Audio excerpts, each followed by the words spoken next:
დებით სამაჩაბლოსაც დავიბრუნებთ, რა თქმა უნდა, და საინგილოს და თითქმის ყველა იმ მიწებს, რაც რუსეთმა, ასე რომ ვთქვათ, გაასაჩუქრა და ჩამოაჭრა საქართველოს. ზღაპარია? ეს ზღაპარი არ არის.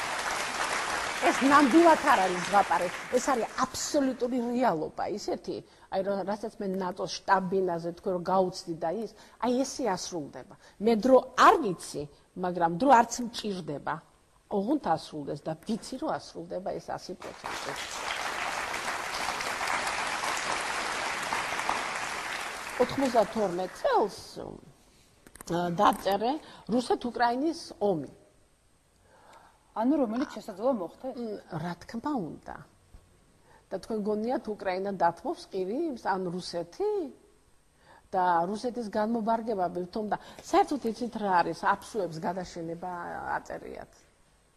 ისინი უკვე რუსულ პასპორტებს იღებენ, ისინი რუსულად საუბრობენ, მათ რუსული სკოლები აქვთ უკვე და ასე როგორც იციან რუსებმა.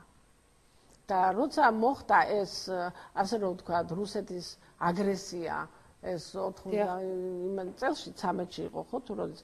ხო, მაშინ მე ვთქვი, რომ რუსეთს ძალიან სურს აფხაზეთის შეერთება. მაგრამ უკაცრავად და ეს ღია უტვინო თამაშია, რომელსაც უფალი არ აუსრულებს, ეს ზღაპარია თქო. და ამას ვამტკიცებს სულ და რუსეთს ისედაც წართული ჰქონდა კაცო აფხაზეთზე სამაჩაბლოდა. თუმცა ტერიტორიები უფრო აქეთ გადმოიწია. მე რა რომ გადმოიწია, როგორც გადმოწია, ისე გადაწევს. ხო და როდის აგენ აბატონო 2007 წელს ხო ეს 7 წელს მიწერია ადრე ვიწინასთან მეტყველე ევროპა-რუსეთის ურთიერთობაში დიდი ბზარი ჩნდება გაზთან და ნავთობთან დაკავშირებით. მე ამას აუცილებლად შევეხები თავისი რუქით. ეს სრულდება და იწვევს ქაოსს. დიახ, ბატონო, ნაბუქოს პროექტი მე მიწერია ჯერ როდის. აქ მაქვს თქვენი რუქაც. 2007 წლის 21 იანვარი. ხო.